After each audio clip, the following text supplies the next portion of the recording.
Good evening. Welcome to Skid Row Community News. I'm your host, General Jeff, and this is our investigative series titled Inside the Skid Row Nonprofits. Now, this topic is the hidden truth about Skid Row Housing Trust, Part 2.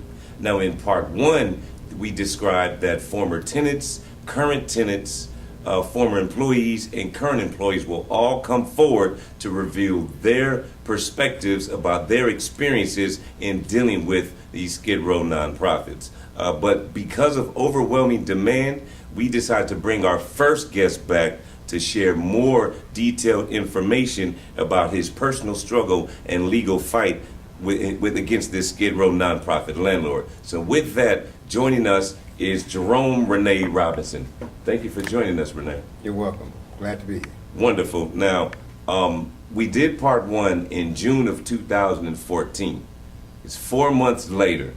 You gave us a lot of information. It's October 2014, and we would imagine that a lot has happened since then. A whole lot. Okay. Well, we hope that you would just pick up where you left off, kind of give us an overview from last time so that people can easily transition and follow you, because you have such overwhelming information that you need to share with individuals. At the point when we last spoke, I was in the midst of litigation with Skid Row Housing and Trust over my battle to press Skid Row Housing and Trust, the housing authority of the city of Los Angeles, and other government and nonprofit agencies to comply with basic law and basic common sense. Skid Row Housing and Trust operates all 24 of their housing facilities under a Housing First program model.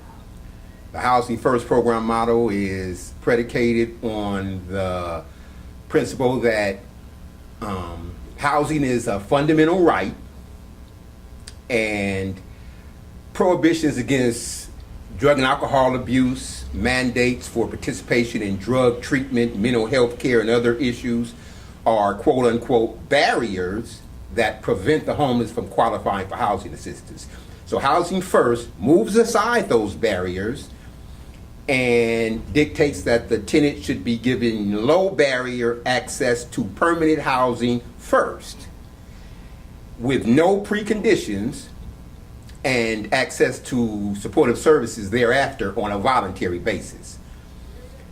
Common sense dictates that if you allow drug addicts and alcoholics to abuse illegal drugs and alcohol, you give them a safe haven with a free permit to abuse drugs and alcohol, they're going to harm themselves, they're going to project their drug and alcohol activity throughout the facility, and there's going to be problems, serious problems. So Housing First it defies common sense. First of all, well, I want to lay the foundation on the law that it violates, because this is not just Skid Row Housing and Trust. Skid Row Housing and Trust didn't just come up with this idea and decide they're going to do this.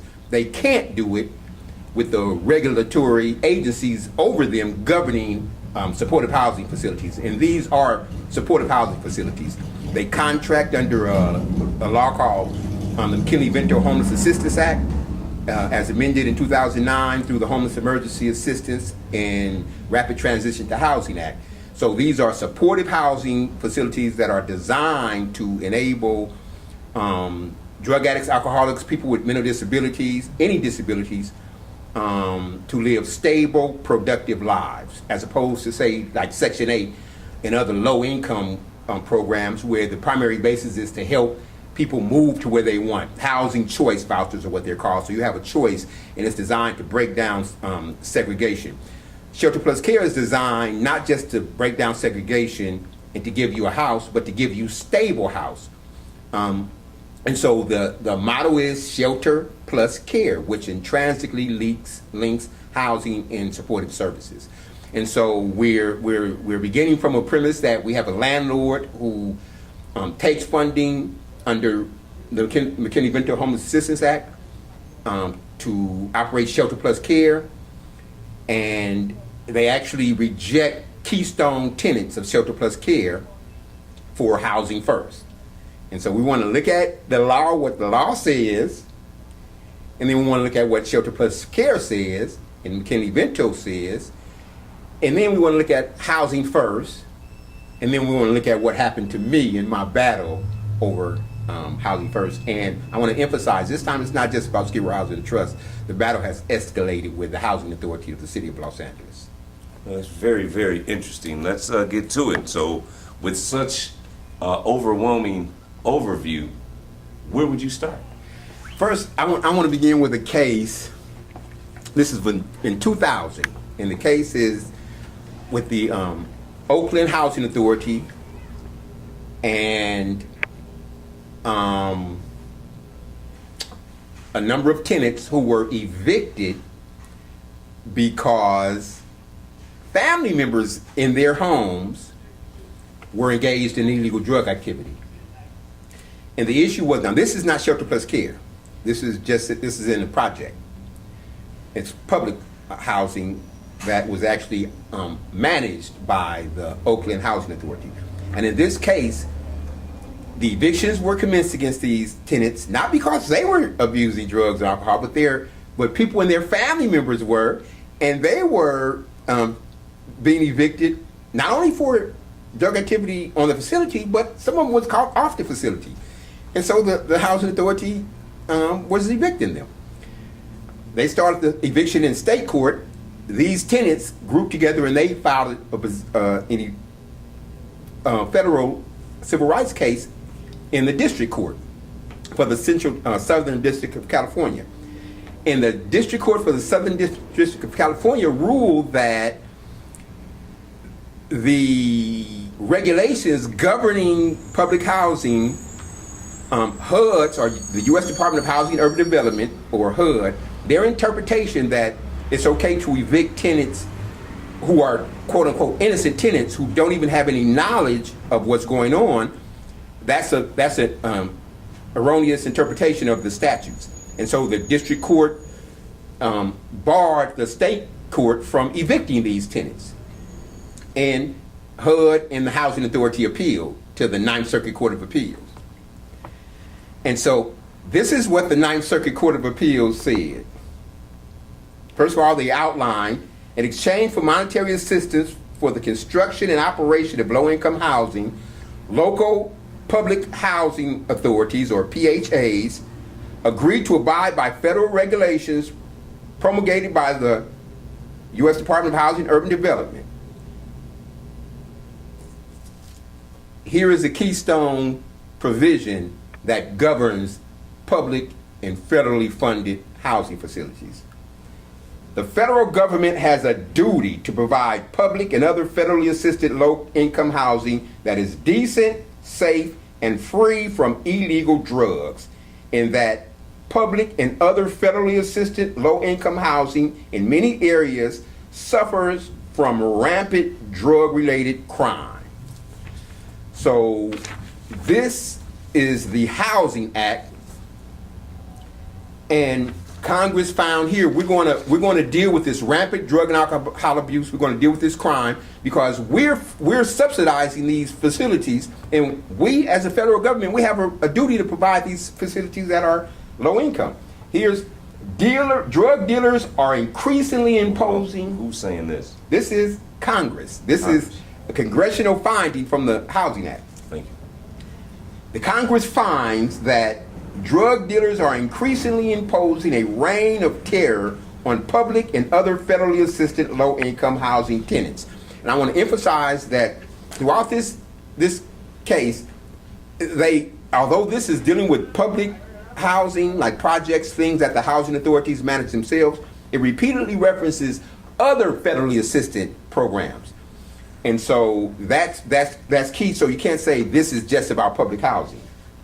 So Congress goes on to lay out the reasons why the increase in drug-related and violent crime not only leads to murders, muggings, and other forms of violence against tenants, but also a deterioration of the physical environment that requires substantial government expenditures. Local law enforcement authorities often lack the resources to deal with the drug problem in public and other federally assisted low-income housing. particularly in light of the recent reductions in federal aid to cities. So, living on Skid Row, I mean, there's what's that? The South Central Division. The South, I think it's the Central Division, right here in the midst. Drug activity takes place right across the street from that place. I've walked by there and criminal drug dealers exchanging going on, people literally sitting on the wall of the police station smoking crack. And so, and I want to emphasize, I come from crack. I come from decades of crack use, abuse, prison, crime.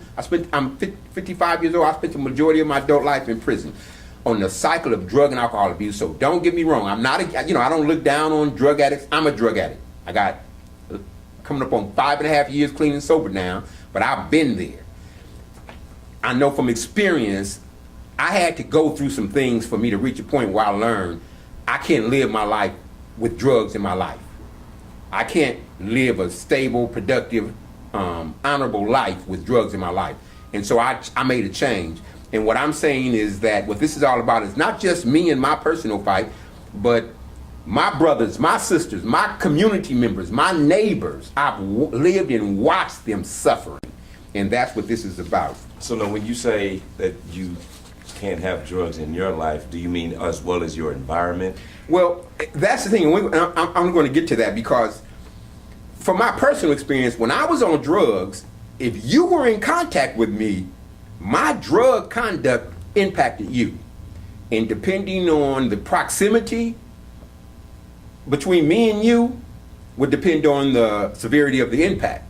So what I'm doing right here, right now in this room, if I'm in this room smoking drugs, then people outside this room it's not going to affect them. But from the time I step out that door, everyone around me, you're subject to my attitude, my twisted thoughts, my behavior, my desire to get more drugs. Because what the recovery community will teach you, particularly the Narcotics Anonymous, Alcoholics Anonymous, is that when you're a drug addict, when you're alcoholic, your key focus is on getting and using more drugs. So that's what your life is going to be about. And so it's one thing for someone to sit up in a chairman of the board and commissioners and other people to talk about theories on how to help a drug addict. But if you've ever walked in a drug addict's shoes, you know what it's like to have to be enslaved. It is mental slavery. And so here you left off saying that Congress is speaking about public housing. Exactly. So what they're saying is we're going to change this. We're going to fix it where we strengthen the rights of the tenants to have drug-free environments. And you notice they grouped it in, say, clean, decent, safe housing free from drugs. And you may be able to have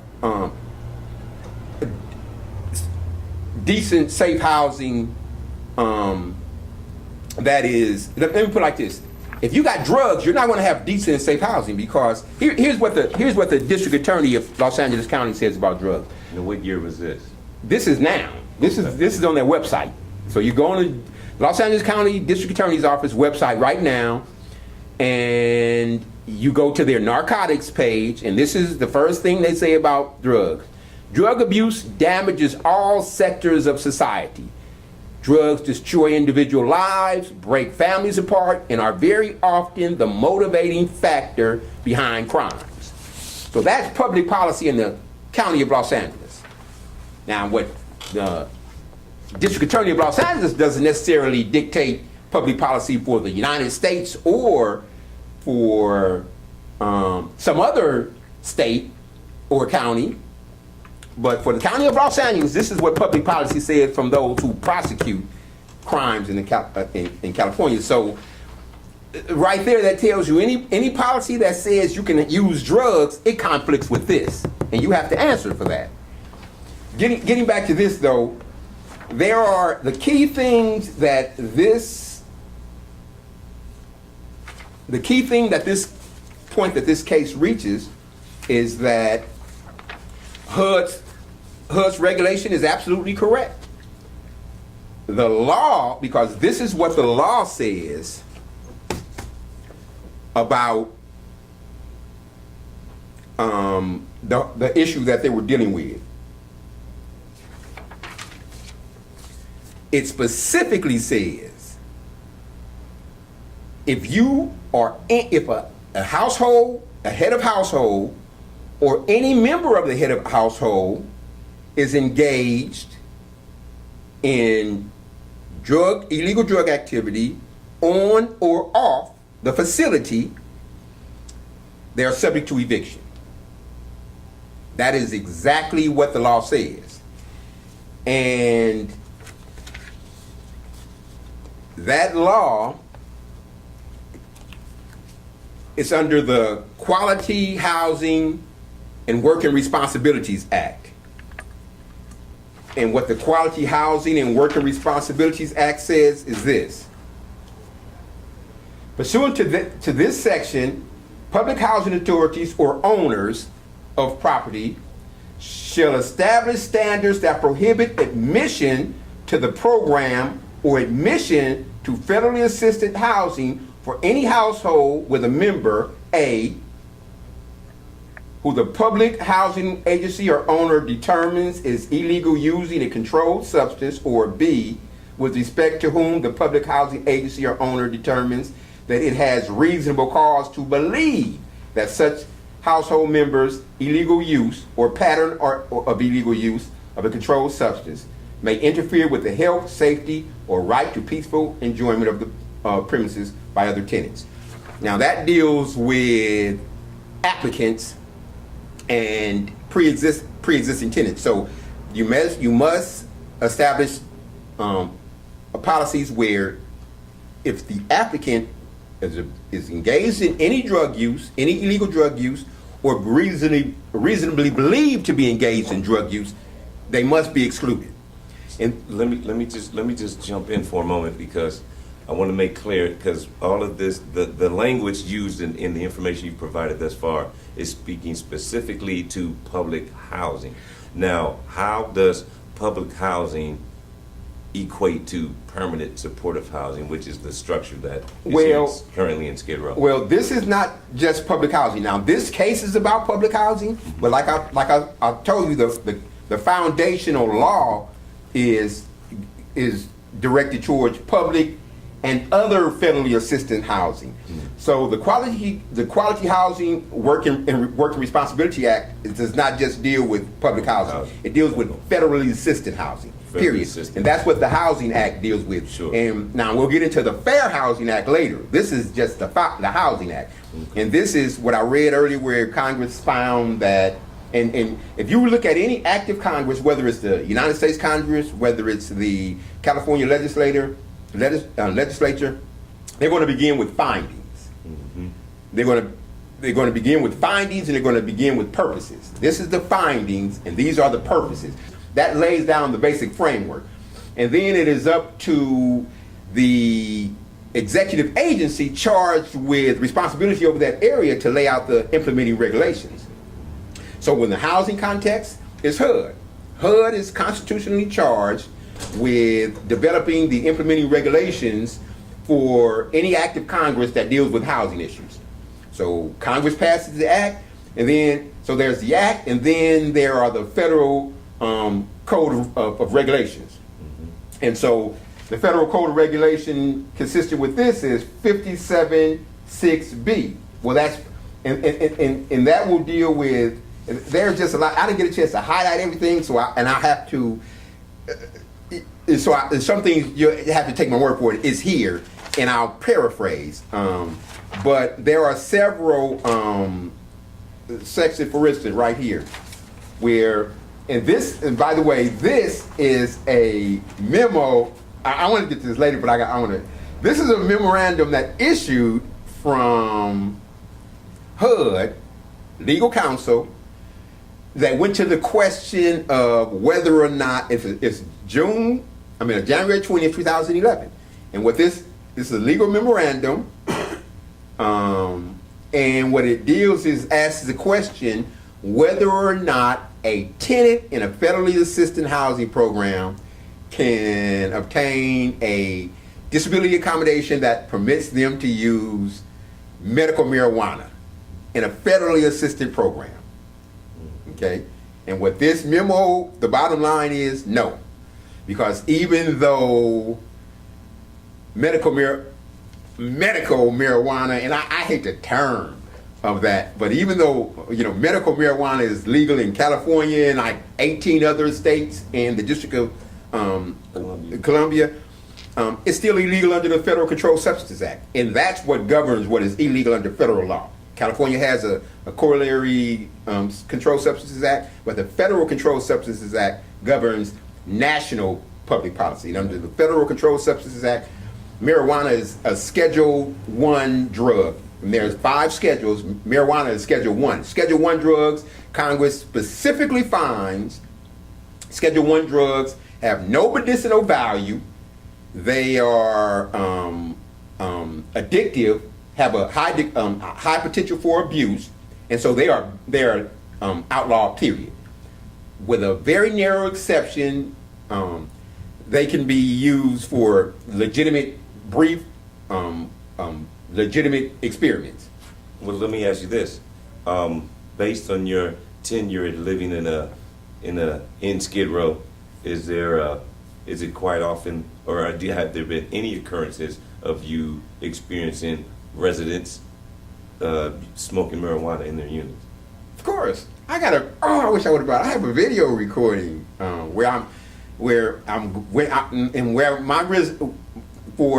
in July 2009, I took up Tennessee in the Abbey Apartments, right on 6th and San Pedro, near the corner of 6th and San Pedro, the Abbey Apartments. Who's the landlord? SRHT Housing Trust. And it's a 110 unit facility. And this was in July. My neighbor's music she was bumping Parliament Funkadelic. So loud in my apartment, it sounded like I'm blasting in my apartment. So I switched on my recorder. And while I'm making a voice note, she jacks the music up even higher. And so I go and open my door. At that point, my door is just cracked a little. I have a little trash can. So I open the door just to get a better indication of the volume. Because her door was open. And then I started catching this faint whiff of marijuana, and then it just became overwhelming. And I had to rush in and close my apartment door so the odor wouldn't enter my apartment, because that happens frequently. Sure. I go downstairs to the clerk, report to him, and he's on the elevator finna come up to track an intruder who he has detected is in the facility. And it turns out this intruder, my neighbor's apartment, is right on the corner, is like on the corner of the facility, and this intruder was right around the corner. So he passed, we got off the elevator, you can smell, by that time the odor was flooding the whole area. Sure. We get off the elevator, and we probably 50 feet from our apartment and around the corner, and we can smell it there. He walks by, passes by her door, and I'm recording the whole time, and you can hear him tell this guy, "Hey man, you gotta leave. You can't be on the facility." So they walk by. By this time, she has come to the door, and she's standing in the doorway. The odor of marijuana is just pouring out of this apartment. He passes by her, and they speak, "Hey, how you doing, man? Hey, how you doing?" I'm like, "What, you even gonna say anything to her?" Man, I got a straggle. This ain't a life or death situation. And so he walks out. I'm furious. So then I turned that recorder off, because I ain't no telling how long he's going to be. I've been through this before. He may not never come back. So I turned my recorder off, and he came back a few minutes later. So I get it back on and get outside just as he's telling her, "If you're going to smoke, you need to close the door." Now, we're getting a little off topic. Okay, well, here's the point. I just asked that question, but I want to get back, because we got a lot of people that you've got so much information, and we can tell stories all day long. Thank you for sharing that one with us. But getting back to this housing, the public housing and information situation here, we want to tie it into Skid Row Housing Trust and then into yours. So this is Skid Row Housing Trust. And I want to make one quick point, because I'll forget and I won't get back into this. But with this, one of the reactions that she says there is, everybody in here smokes weed. So what? When he eventually comes back. And so that's your whole point. Everybody in this smoke. That's not literally the case, but it's so prolific that it may as well be the case. But getting back here, the whole issue is what this finds, and the important thing is that this is January 20th, 2011. This memo actually attaches a memorandum that issued in 1999, and on the same issues, and this memo reaffirms this memo. And so in September of 1999, this memo issued. It issued because that was in the early stages of the state medical marijuana laws, and so HUD wanted to know. They wanted to determine, can we, these states are passing medical marijuana laws. Can we let tenants not be abused, but can we let tenants use medical marijuana on federally assisted facilities? So this memo determined no, and it cites through the law, in case law, statutory law, and says no. And here's why. And so then we fast forward to 2011, 12 years later, and now we've had all these other states, more states are doing it. So then they come back with the same question: what about now? But the fact is, the law hasn't changed. And so the same thing that held before, we're affirming this, and we're giving more detail. And so this is an excellent memorandum that lays out, and it covers all the laws, the Housing Quality and Worker Responsibility Act, Federal Fair Housing Act, Americans with Disabilities Act, Rehabilitation Act, Federal Controlled Substances Act, case law, state case law. It cites to California cases where tenants have argued that, I'm entitled to a reasonable accommodation and shouldn't have been evicted, and the California courts have said no. Here's where the law says that medical marijuana is illegal, and under these disability rights, you don't have any protection for illegal drug use. So now, where can people find this document? What is it? What is the title of it? Okay, if you Google HUD medical marijuana memorandum, January 20th, and I'm sorry about that. I should have brought the address, but Google HUD medical marijuana memorandum, and you'll get a lot of hits on this, and you'll get other hits. As recently as the beginning of this year, the Department of Justice published a memo also dealing with medical marijuana. That memo was in. We want to move along and stay focused a little bit on this, because we should kind of running out of time. So okay, the bottom line is, General Counsel for HUD and General Counsel for the Department of Justice have determined, even despite state laws on medical marijuana, and despite the fact that recreational marijuana has recently been passed by Washington and Colorado, marijuana is still illegal under federal law. And so I want to emphasize that, because if you start from the premise that not even marijuana is permissible, and marijuana is widely considered relatively harmless, if not helpful, by a sizable segment of the population.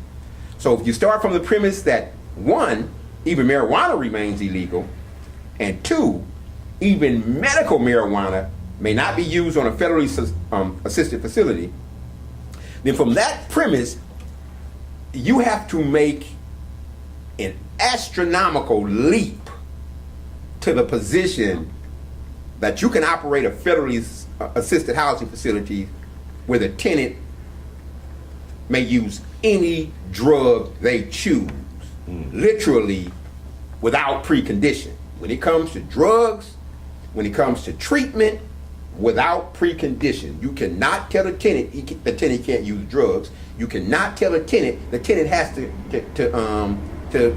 get involved, participate in treatment for their addiction, no matter how out of control they are. And so that is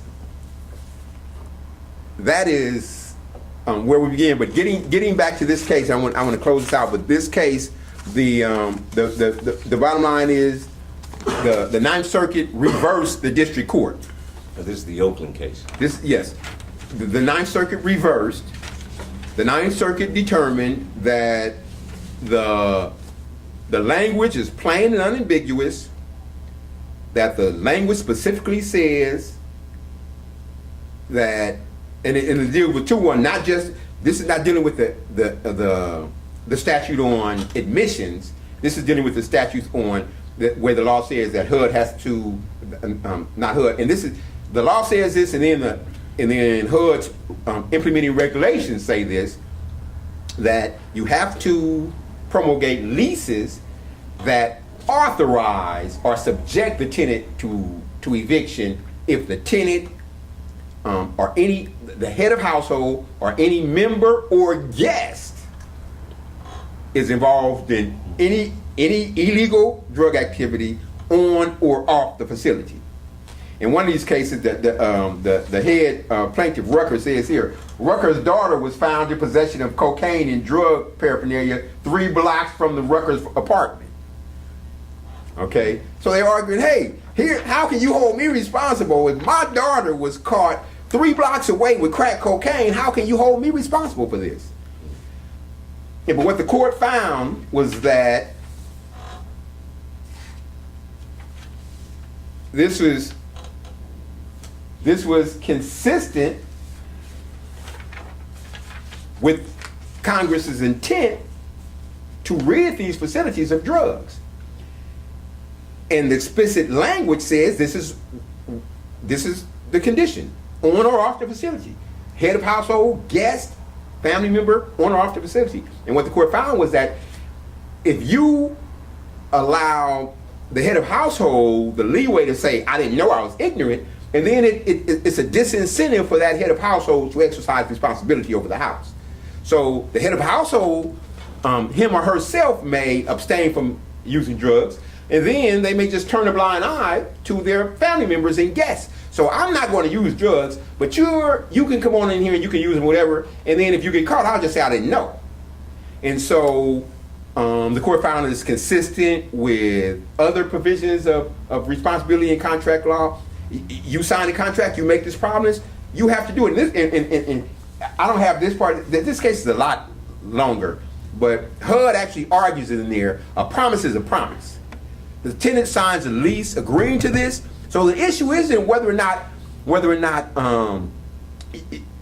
this is legal, because the law says it. The tenant signed the lease, so if the tenant didn't agree, you shouldn't sign this lease. A promise is a promise. So the federal court ruled that the law is consistent with congressional intent. If you don't enforce it this way, but then the court also emphasized the tenant doesn't have to be evicted, but HUD and the housing authorities and the landlords, they have the discretion to evict a tenant. And then when we get into discretion, though, we talk about abuse of discretion. You may have a discretion to, in a case-by-case basis, and that's what this memo emphasizes. Even with medical marijuana, they may have under the fact-specific issues of that case, they may decide not to evict a tenant. But you cannot have a pre-existing policy where all tenants can use medical marijuana, because then you divest yourself of the very discretion that Congress intended for you to exercise. Let me ask you this question while you take a sip. A lot of this information you're sharing with us today that you didn't share with us 4 months ago when we filmed part 1. Now, is that because you just came across this information? I wouldn't say I just came across it, but I came across it. Some of it was just me not bringing it, and some of it was stuff that I've discovered since then.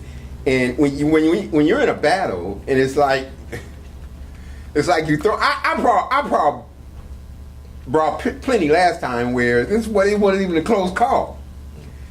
But when you're in a battle with people who just don't fight fair, and then the people who are the referees are actually throwing haymakers at you too, then you have to regroup and come back with more. Either that or you lay down.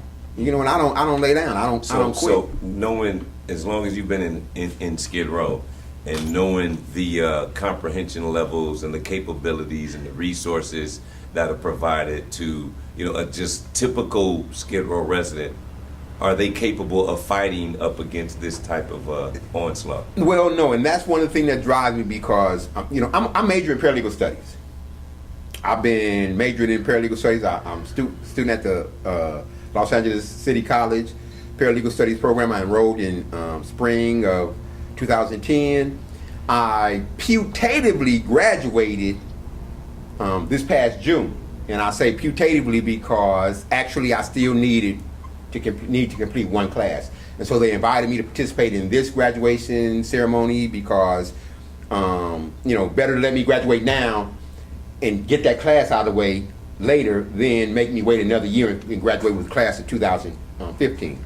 And so I graduated with honors, in fact, summa cum laude. And so this is my life, Sure. you know.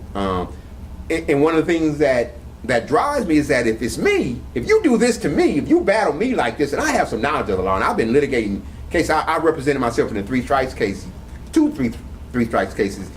decades ago, before I had any knowledge of law.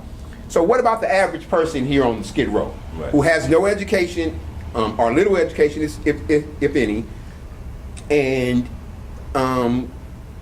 they're defending, you know, you have to know some basics about the law. And then you have tenants who you sign, you sit people down and you sign, and if you read any standard rental agreement on Skid Row, it's going to be in plain language, because they know we're writing for people who a lot of people who don't have an education, or a lot of people who've been educated but they've been in the streets and living an unproductive life, drug and alcohol abuse, mental illness for decades. And so you have, when you sit down and you sign these documents, they need to know what they're signing. This is what I'm signing. This is the rules. But how can you take someone who has grown up, or not necessarily grown up, but has been indoctrinated into a culture of crime and dishonesty and underhandedness, and you say, we're going to bring you in here and we're going to teach you to live a stable, productive life, but we're going to start off by we're going to sign all these legal documents, but these legal documents don't really mean anything. You can violate everything you're signing here. You know, but then later you want to go back and you want to take that same legal document and you want to put out the things that you want to enforce, and you want to say you have to do this because this is what it says right here in this legal document. So I'm going to make you do this part because I want you to do this part. But this part, I don't care about this part, so you can violate that part. And that's just not how it works. You know, if you want to learn to live an honest life and live by the law and live by general standards of society, it's about being honest. You can't cherry pick when you're going to be honest and what you're going to abide by. So are you saying that Skid Row Housing Trust operates in this manner? Exactly. They sign tenants.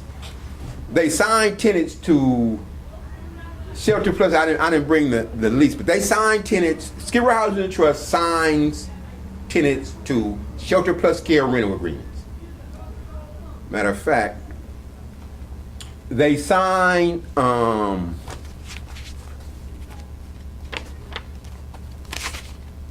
have that close, and I'm going to get in a minute. But we sign house rules, what's called house rules of visitor policy, that flat out says drugs are strictly forbidden. You can't use, possess, or sell drugs in this facility. And I'm going to get to that in a minute. It's unequivocal. So do you know if the house rules just specifically for, you know, the building that you're in? No. Is that just a general? No, that's standard Skid Row Housing Trust. It's Skid Row Housing Trust has a property management company. Skid Row Housing Trust has a property management company, and the property management company is called Skid Row Housing Trust Property Management Company, and the property management company promulgates the house rules. They manage. These are the guys who actually manage the facility. Technically, it's SRHT Property Management. No. Not Skid Row Housing Trust Property Management. It's SRHT Property Management. That's the name of the property management. But you know what SRHT stands for? No, absolutely. Yeah, absolutely. I'm just being okay, technical. but the name of it is. Sure. And then also I'm going by a legal document in court. They call it Skid Row Housing Trust Property Management Company, and that's what it was. That's what it was. It was licensed under. So now, if Skid Row Housing Trust has got questionable practices in terms of enforcing their lease, what entity would be the governing agency over them executing that lease? The Housing Authority, which the Los Angeles Housing Authority, or the Housing Authority of the City of Los Angeles, or HACLA, which is a bona fide housing first practitioner itself. I'll get to that. We'll get to that over here. I'm kind of getting off track, but let me lay the ground. Let's just get to some. Let's take out any issue that the Housing Authority, Skid Row Housing Trust, or any entity, HUD, or anyone can allow a tenant to use drugs and alcohol on the premises. Here, that's what I'll think about. We're going to get to that in a minute. This is from the Housing Authorities. This is a printout from the 2014 administrative plan of HACLA, Housing Authority of the City of Los Angeles. This is chapter 125.1, and it deals with disability accommodation. And this document is hundreds of pages long, the entire agency administrative plan. So, but this is a excerpt from what constitutes disability. First of all, these are the public housing, federally assisted housing program laws that govern what they're dealing with. You got Section 8 near McKinney-Vento, Shelter Plus Care. Definitions: individual with disabilities, defines what individuals with disabilities are. Individuals with disabilities are defined as persons with a physical or mental impairment that limits one or more major life activities, has a record of such impairment, or is regarded as having such an impairment. The term does not include any individual who is an alcoholic or drug abuser whose current use of alcohol or drugs prevents the individual from participating in the program or activity in question, or whose participation by reason of such current alcohol or drug abuse would constitute a direct threat to property or the safety of others.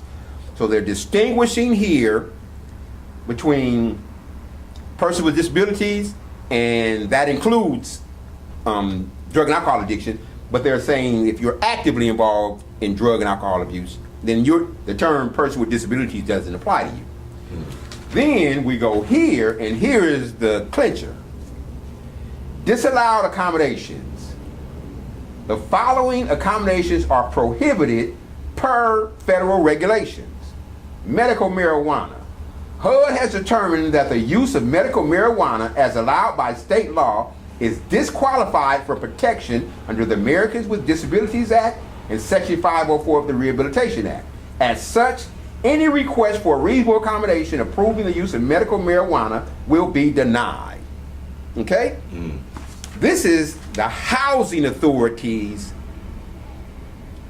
administrative plan, and you would get to that document. You go to the Google Housing Authority of the City of Los Angeles, and then there on the left-hand side, you'll see a list of, where you can click on different things and go to public documents. And you will find there their agency and administrative plans dating back several years. They update them annually. They have to actually they have a 5-year consolidated plan. Under a 5-year consolidated plan with a city, this is all under HUD regulations, and to obtain federal funding, they have to redo this every year. So you go back and you look at the 2014, the current one, and you'll find this in here under chapter 125.1. And this is what they're straight out saying. And what they're saying HUD has determined, this is what they're talking about through this very memo right here. Yeah. So there is a legal foundation, and actually if you go in, I don't have it here, I have it in some other excerpts, but they actually quote the Quality Housing and Working Responsibility Act also.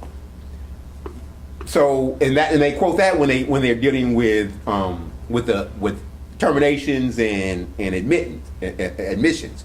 So they actually quote the quality of what we read from here, where they have to exclude, they must exclude anyone who is involved in any drug use, doesn't have to be drug abuse, any drug use or reasonably believed to be involved in any drug use or alcohol abuse, they have to be excluded.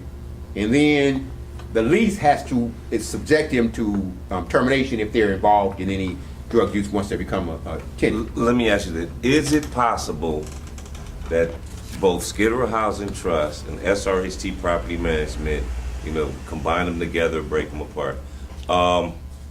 Is it possible that they aren't aware of this? No. No, it's not possible.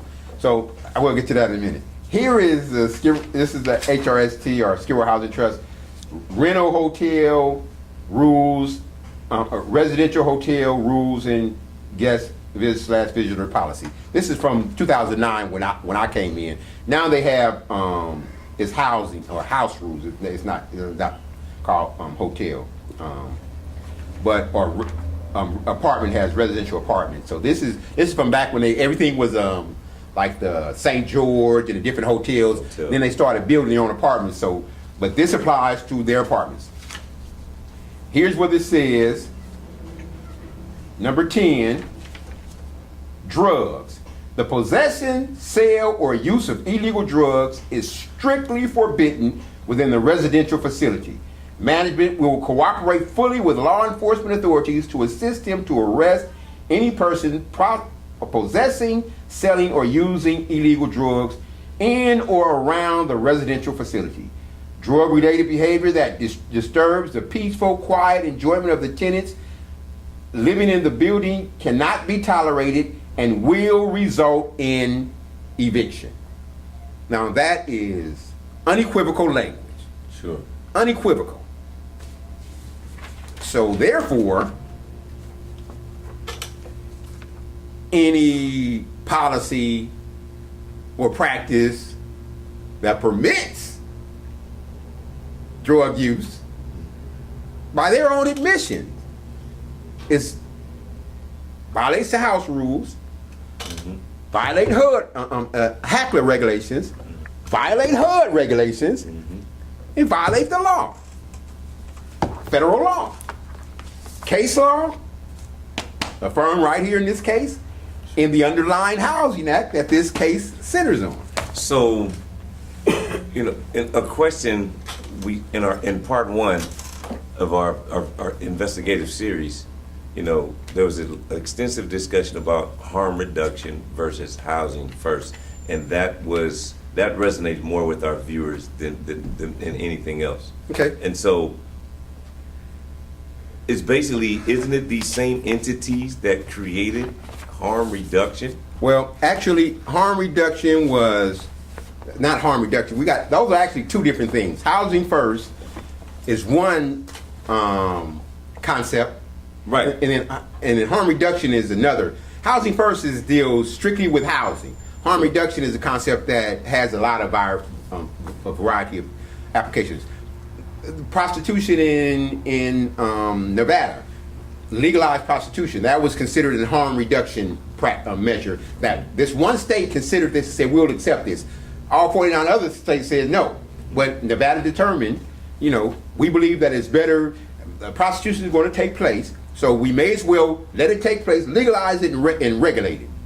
So understood. My question being that, you got it from Hackler, HUD, federal regulations are all saying, drug use, is not allowed in your residence. Harm reduction says something different. And my question is, isn't it these same entities that created harm reduction? No, the person who developed not you're saying harm reduction, you mean housing first? No, I'm talking about harm reduction. Harm reduction. I don't know who created harm reduction. I have something on the Harm Reduction Coalition. Okay. I have some harm reduction material here. Sure. Okay. And here's what. Let me read to you what harm reduction says. Harm reduction is a set of practical strategies and ideas aimed at reducing negative consequences associated with drug use. Harm reduction is also a movement for social justice built on a belief in and respect for the rights of people who use drugs. Right. Okay? the rights of people who use drugs, I'm going to tell you where those rights are stated. They're stated in the Due Process Clause of the state and federal constitution, and they are stated in the penal codes and the health and safety codes of the state of California. Right. That's where the rights of people who use drugs, that's the rights that they have. So they have housing rights. No. Just People who use drugs do not have housing rights. People who use drugs have a right to a fair trial that's what they have a right to. Right, okay. They have a right to due process. Okay. That's what they have a right to. Okay. But if we're talking now, we're talking about illegal drugs. Sure.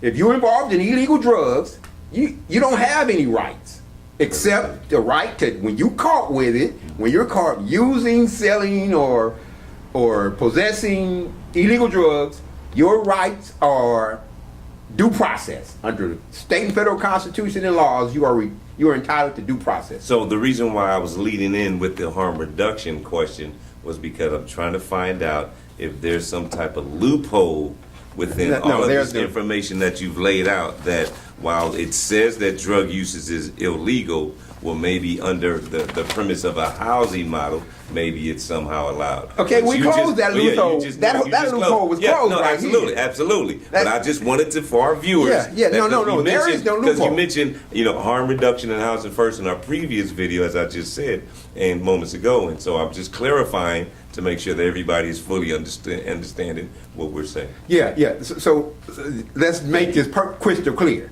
There is no loophole. Right. But here's what it boils down to. We have the law, and then we have politics. Sure. Okay? The law says there is no loophole. Politics says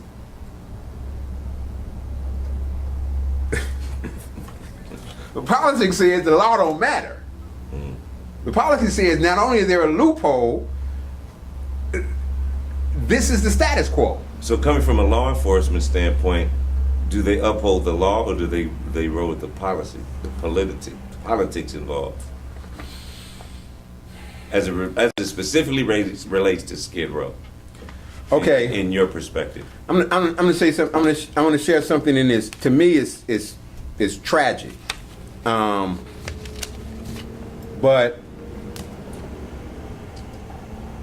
I have here Is answer to the question? Yes, it goes straight to the question. Okay. Here is an interdepartmental correspondence to the Honorable Board of Police Commissioners. This was written, this is produced by Chief Charlie Beck, Los Angeles Police Chief Charlie Beck. And this subject, department's response to the Los Angeles Community Action Network's report on the Skid Row Safer Cities Initiative. Now, that report condemned safer cities. Right. Because it basically said it was criminalizing homelessness. Right. And for those who may not be familiar, the Safer Cities Initiative was launched, I think, like in 2005, 2006. 2006, yes. And it was based on a broken windows theory. And police chief William Bratton brought it in. And it was based on a broken windows theory, which says that if you leave if an owner leaves one broken window unfixed in a building, it's going to communicate a message to the community that they don't care about that building. And so then there's going to be another window broke and another window broke, and in time that whole building is going to be laid waste. But it all began with the landlord's failure to fix that one first broken window. And so Safer Cities Initiative was based on the principle that if we address the smaller things, then we send a message that we care about our community, and then we encourage our community to care. And then we help reduce the larger instances. Okay? And I was here back when Safer Cities was just launched, and you would see they brought 50 additional officers to the Central Division, and those officers walked the streets, and you would see them walking the streets frequently. They cleaned up. This place was so much worse. In a 2005 CNN special, it was a multi-part special. CNN anchor Anderson Cooper describes, it looks like it looks and feels like a human wasteland in a third world nation. Wow.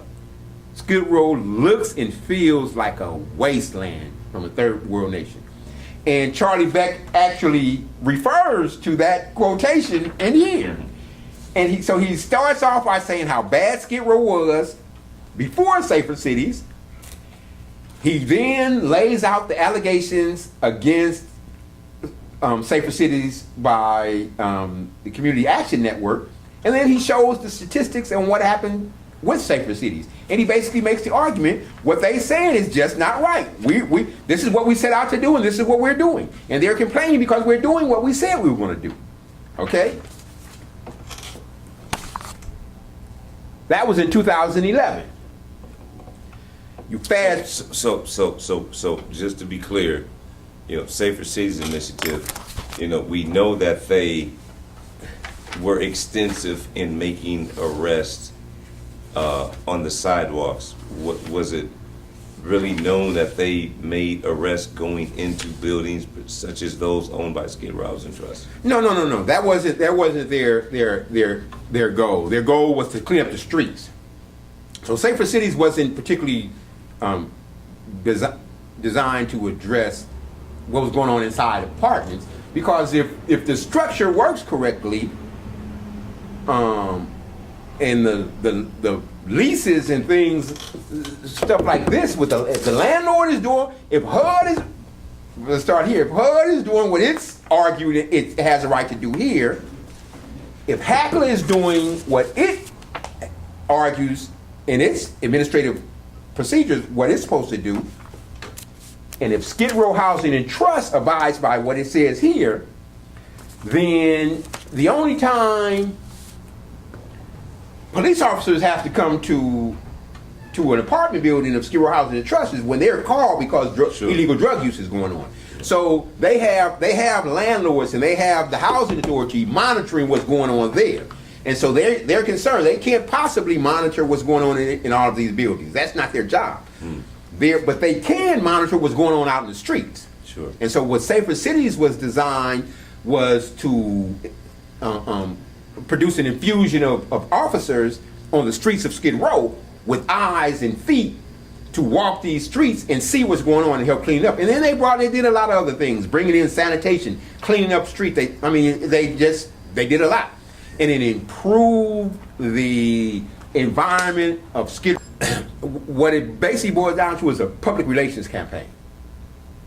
Housing First, harm reduction practitioners are involved in a continuous public relations campaign to justify the efficacy of an illegal program model. They can't come out and say, well, let me take it back. They can't come out and say it's illegal because they say it here. Sure. So they say we know you can't do this stuff here, but at the same time, literally simultaneously, they're publishing these other articles and other things saying we believe in this. So forget about what we said over here. This is the policy track we're pursuing. But now you have policy here. This is Principles of Modern Drug Policy. This is straight off the Office of National Drug Control Policy off the website, White House website. Go to White House website. Whitehouse.gov. Yeah, you just click White House website and it'll pop up, but it doesn't have it up here.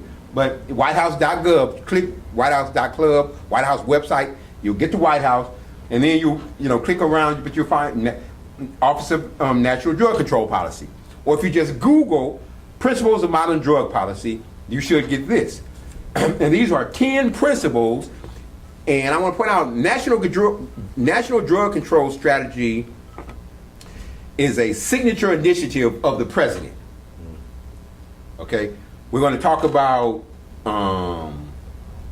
a program model that under the housing program model called Opening Doors Across America, that is part of the Obama administration. Sure.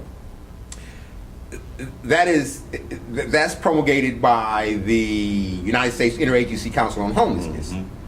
That's comprised of 19 federal executive agencies, including, upper echelon part of what's called a kitchen cabinet. You have the president's cabinet, and you have his kitchen cabinet. These are kitchen cabinet members. The Defense Department, Housing and Urban Development, HUD, Department of Justice.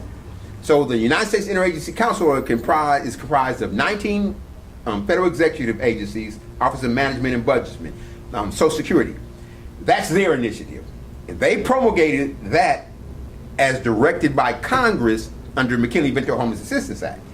Okay, so what you're saying is, the Office of National Drug Policy, is that something new, or has that already no. It's been around for a while. Okay, so we have the United States Interagency Council on Homelessness. They produce this annual plan on ending homelessness. They present it to Congress and the president. If you go on the United States Interagency Council website now, you can pull up the plan. It's called Opening Doors Across America. I think they just had the latest update was last year. And you'll see on that plan, you'll see a letter from President Obama signed off with, and he's commending the efforts on this. But if you read that letter, you're not going to find, excuse me, you're not going to find anything in there where he condones housing first. He's basically saying my administration is committed to ending homelessness. In this plan, if you read Opening Doors Across America, it presents an admirable plan with a lot of resources, a lot of strategies, a lot of steps to ending homelessness. So if you read it, it looks legitimate. But if you look at the minute you come across the word housing first in there, then that's the red flag that says something wrong here. And my position is President Obama didn't catch that red flag. And other members of his administration haven't caught that red flag, because here is why they cannot possibly have caught that red flag and endorse housing first. This is what Principles of Modern Drug Policy, and if you go on do some research on this, this is presented. These were actually presented, I think, in 2013. They were presented in some kind of forum where there were other agents, it wasn't the United Nations, I don't think, but they were presented at a drug forum on what we're going to do about drugs. And the United States presented Principles of Modern Drug Policy. So these are principles that the United States government has presented to the American people, to other nations, as this is our position on drug policy. And what Principles of Modern Drug Policy say is this. There's 10 principles. Number 4 says, reduce drug use to reduce drug consequences. The best way to reduce the substantial harms associated with drugs is to reduce drug use itself. Going on, second part, number 4. Policies and programs such as injection rooms, drug distribution efforts, and drug legalization should be opposed because they tolerate drug use and allow the debilitating disease of addiction to continue untreated. Number 10, protect citizens from drugs. Drugs are illegal because their use is dangerous not only to users, but to society as a whole. We are committed to protecting all citizens, including those in recovery, from the tragic consequences of illegal drug use. Now, I want to fast forward to statements. This is the fall 2012 issue of the Skid Row Housing Trust News. This is from the Director's Corner, Executive Director's Corner, Mr. Mike Alvidrez. You don't even have to read this whole article, which is here and concludes here, but the keystones is what is housing first and what is harm reduction. Housing first moves the homeless individual immediately from the streets or homeless shelters into his/her own apartments, irrespective of whether they suffer from untreated mental illness or substance use/addiction. What is harm reduction? Harm reduction practices are designed to reduce the harmful consequences associated with human behaviors, even if those behaviors are risky or illegal, such as drug and alcohol abuse. So if you juxtapose what Chief Executive Mike Alvidrez says is good policy, moving the homeless directly from the streets and shelters into their own apartments, irrespective of whether they suffer from untreated mental illness or substance abuse/addiction, even if their behaviors are risky or illegal, such as drug and alcohol abuse. And then you look at what this is a signatory initiative of President Obama. And the point I was going to make earlier is, whereas the United States Interagency Council on Homelessness presented opening doors to the president and Congress, the president himself introduced a national drug control strategy and the principles to Congress. And in his letter, they recently have the most recent update. So he's done it every year. They just put a few months ago, they put the 2014 National Drug Control Strategy. So each year they add different stuff to improve what was working before. Sure. But if you Google National Drug Control Strategy 2014 or National Drug Control Strategy 2013, 2012, you Google these National Drug Control Strategies, and you will see from the beginning of that PDF file, it will begin with a letter from President Obama, letter to Congress. And it's a letter from President Obama to Congress introducing his drug control strategy. So it is signed by President Obama. So it is literally a signatory initiative of the president. So this is the chief executive of the United States position right here. The best way to reduce drugs, the harmful consequences from drugs, is to reduce drug use. Right. Programs legalizing drugs, injection rooms, should be opposed because they tolerate drug use and to permit the debilitating the disease of addiction to go untreated. And then you have Michael Alvidrez saying, even if they're, we move the homeless straight to the apartments, even if their behaviors are risky or even, irrespective, and irrespective is italicized, irrespective of whether they suffer from untreated mental illness or substance abuse/addiction. So there are people out there, in fairness, to show all sides, there are people that would say, well, that's admirable because they're not passing judgment on people. If you're a drug addict, if you're stuck out on drugs, let's get you some housing, irrespective of your condition, we're going to get you some housing. And that's not admirable. That's illegal. We've already established that that's illegal.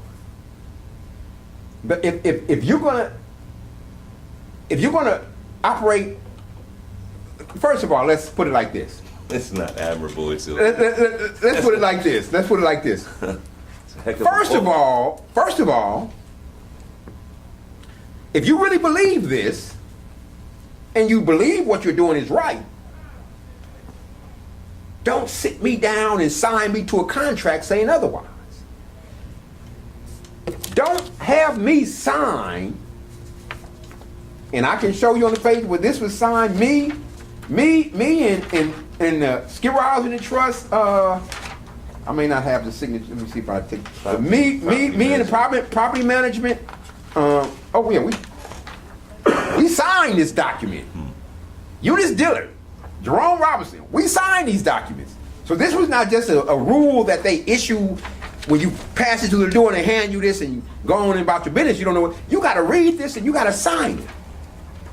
Don't sign me to a rental contract and house rules that say drugs are strictly forbidden and then say people can come in here and use drugs. Simple as that. It's not honorable. Even if you take the law out of it, it is not honorable to sign me to one contract, one provision, and then house me under another one. You knew I can pull out right here the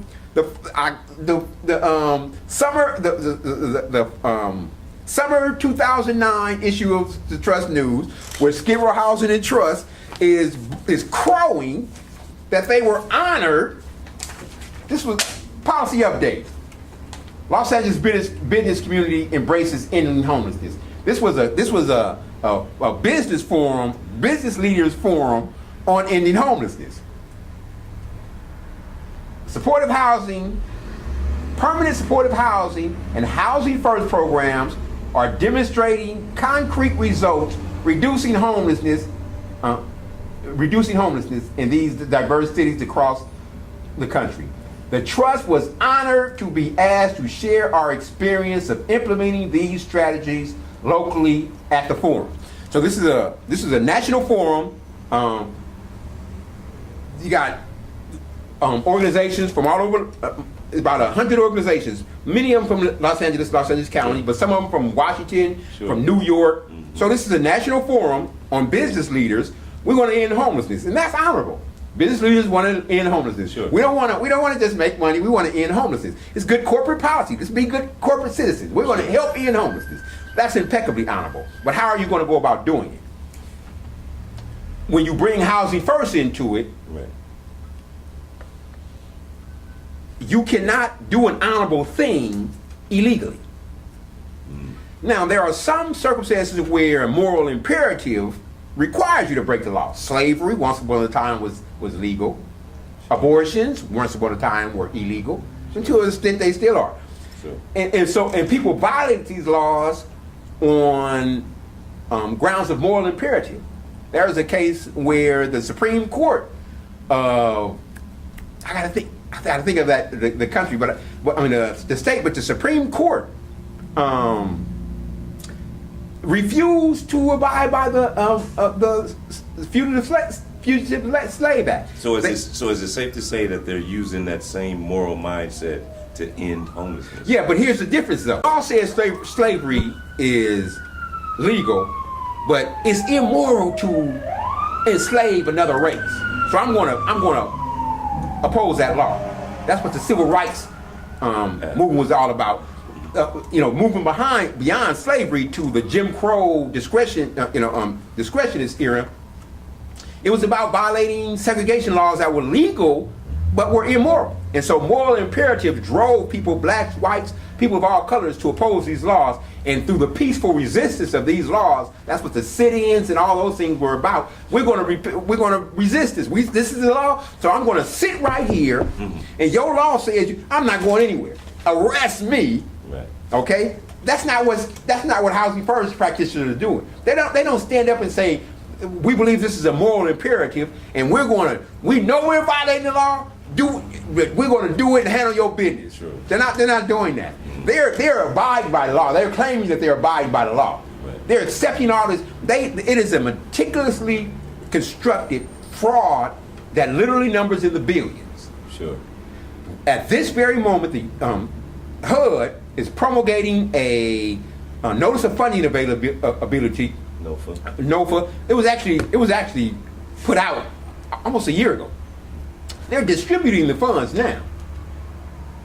The NOFA literally directs it. First of all, it defines Housing First for exactly what it is, although in nice terms. But a model program, housing where sobriety is not required or participation in treatment, and the primary focus is on permanent housing. So that's the basics. What Housing First is about, and then it offers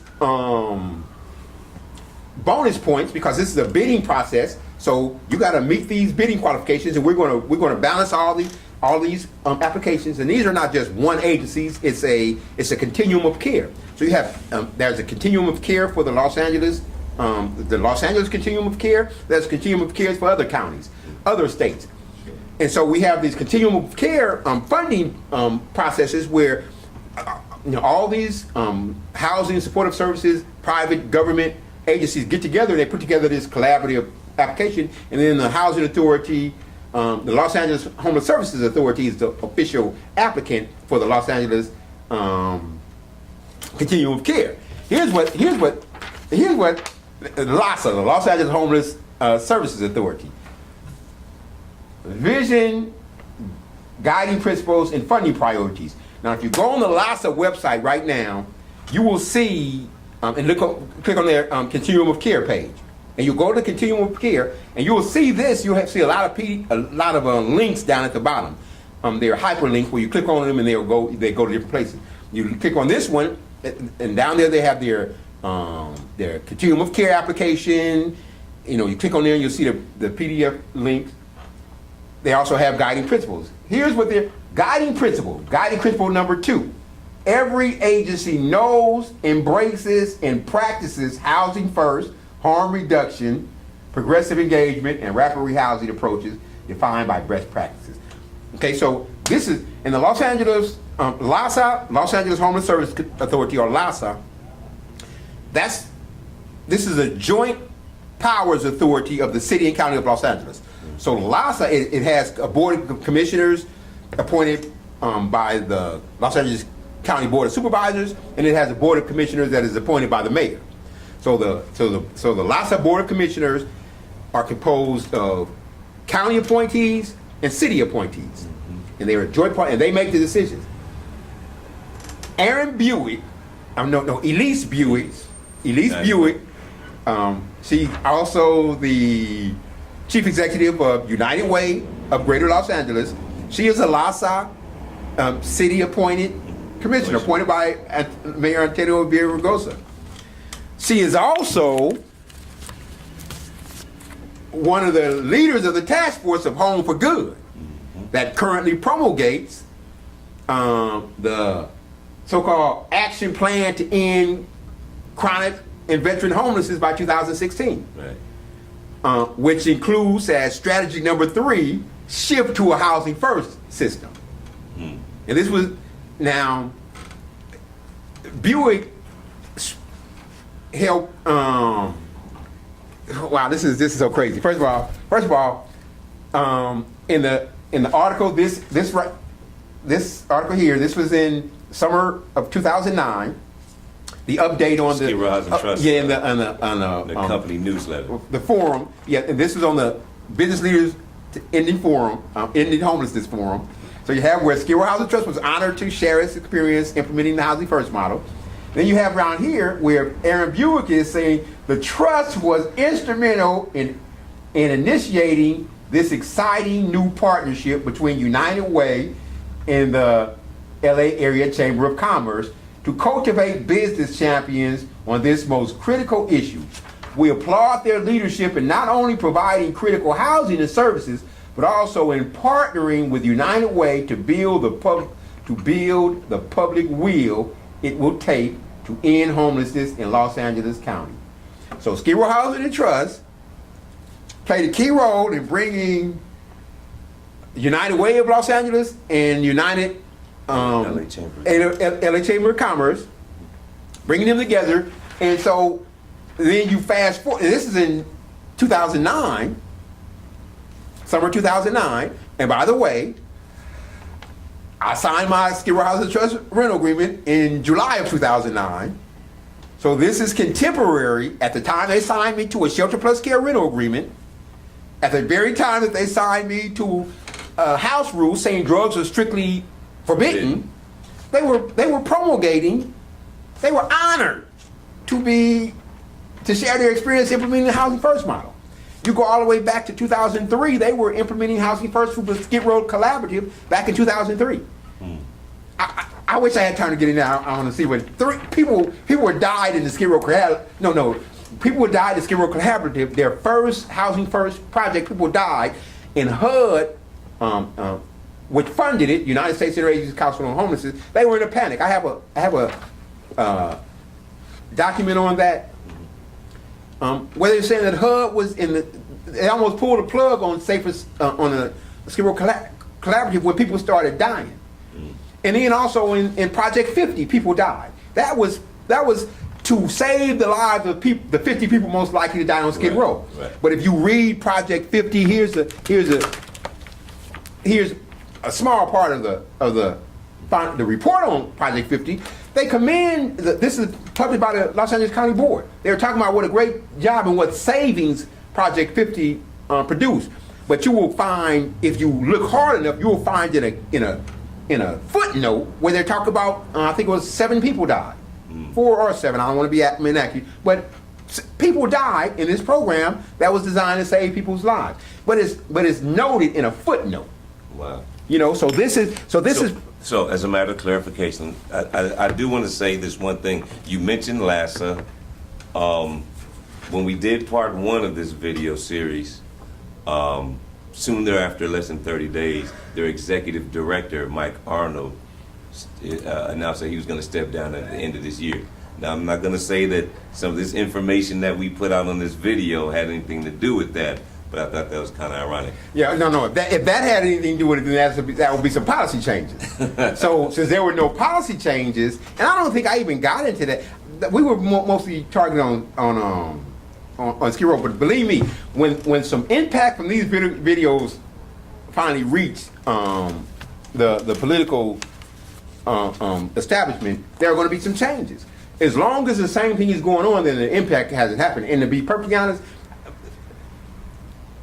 I look forward to the time when we're sitting here and we're doing an interview and we're talking about a Supreme Court ruling have issued condemning housing first, because I'm at a point where that's the only impact that's going to make them actually change.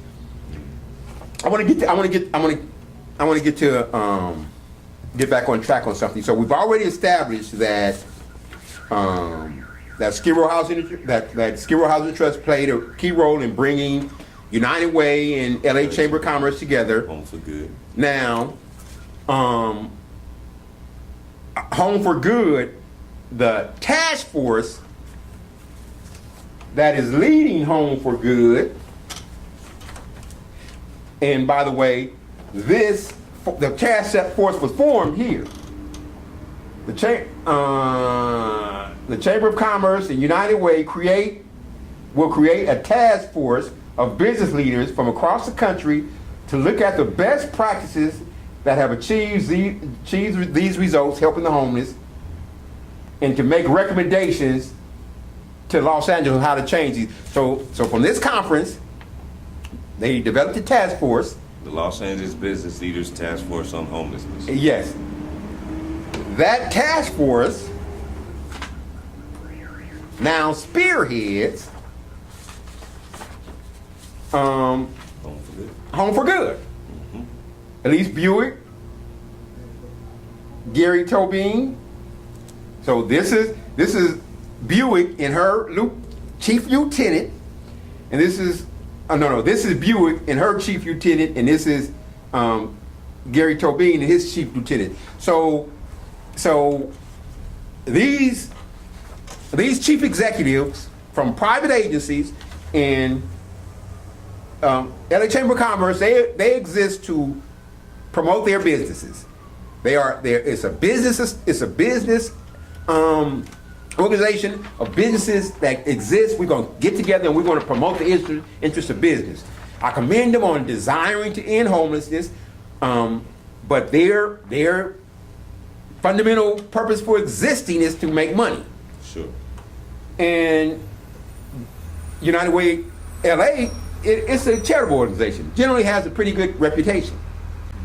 So they have teamed up, and if you Google, go on and put up the Home for Good. This is a 2012 update. I also have a 2013 update, I think. But it was launched in November of 2010. And if you go on Aaron Buick's LASA page, it has a page on all the commissioners, and it'll show where she helped. She was still at the time that this meeting took place. She was still with United Way LA. Mm-hmm. And after that, she still is, but she was not a commissioner. She was appointed a commissioner afterwards. So at the time she helped launch Home for Good. Then right after that, the following year, she was appointed as a commissioner. So now she occupies a role as commissioner of LASA and spearhead of Home for Good. So there is some official capacity there, but she doesn't operate that in her capacity. She's not listed in her capacity as LASA commissioner. She is listed in her capacity as United Way. And if you look at this plan, though, this is just a small part of it. It's a lot larger. But you have United Way LA and LA Chamber of Commerce who are laying down all these dictates for the housing authorities in the county of Los Angeles to follow.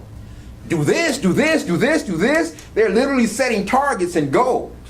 And so the city and county of Los Angeles has literally handed the reins of power over to these private organizations to dictate how housing policy will be provided. Do you think that's a good thing? No, it's not. Because they're not, Elise Buick is not answerable to the electorate. Sure. Neither is Gary Tobin. Sure. The people who are dictating homeless policy should be answerable to the electorate. And basically that is true. But you have, the thing is that when you have a signatory page, and I already showed the signatory page, but in that signatory page of Home for Good supporters,